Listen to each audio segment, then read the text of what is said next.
The wind howled through the ancient pines, their twisted branches groaning in protest as if burdened by 1,000 whispered secrets.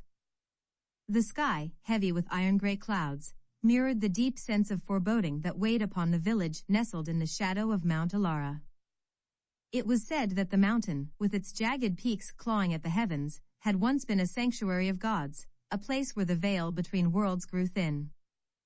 Aldrich, the village blacksmith, wiped the sweat from his brow as he stared at the smoldering forge. The glow of embers mirrored the worry in his eyes. Rumors had been spreading like wildfire, tales of strange lights flickering at the mountain's summit, of whispers carried by the wind in a language no living soul could understand. Farmers spoke of livestock behaving erratically, of milk curdling before dawn, and even the elders' prayers seemed to falter in their conviction. Aldrich, came a soft voice, shaking him from his reverie. He turned to see Elise, her green eyes wide with fear.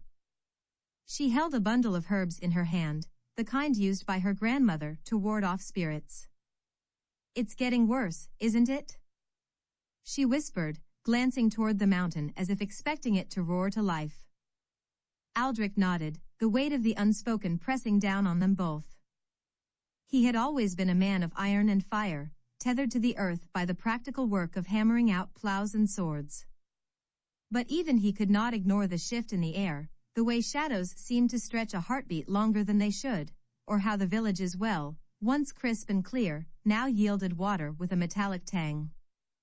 "The elders say it's a sign," Elise continued, her voice trembling as she stepped closer. "They say the gods are angry." Before Aldrich could respond, a cry split the evening air. It came from the center of the village, where a throng had begun to gather around old Merwin, the storyteller. His once strong voice was now cracked, yet it carried a tone that commanded attention. "The last time the mountain stirred," Merwin rasped, "was a generation ago. And it did not come alone." A shudder rippled through the crowd as the old man's words hung like frost. The memories of that fateful year were etched into the bones of the eldest, the year when the skies had burned crimson and shadows walked as men. Aldrich's father had whispered of it only once, eyes distant and voice broken. A time when the village had nearly been lost.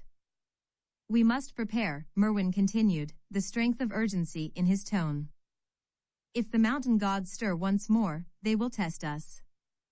The gathering erupted into murmurs, fear threading through them like wildfire.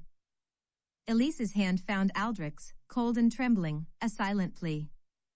"I won't let anything happen to us," Aldrich promised, though doubt gnawed at him. The forge's heat seemed a fragile comfort now against the chill creeping into his heart. That night, the wind changed.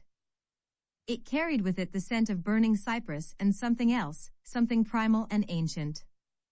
The first of the mountain's low rumblings echoed across the valley, a guttural sound that made even the stars blink in dread.